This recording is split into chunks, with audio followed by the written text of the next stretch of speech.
To ga waɗanda ba su san yadda za su yi trading ɗin pulse ba su, so idan ka shigo za ka shigo kan trade, ka shigo kan trade nan wajen, so zai baka nan ka tabbatar trade ɗinka yana kan spot.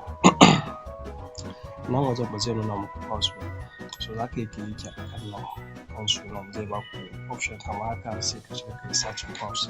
To ni da yake kan pulse ne kuma ba a yi launching ba, ba zai bani damar in baku example ba, amma bari zan ce BTC like this. To gashi nan sai in hau kan sell.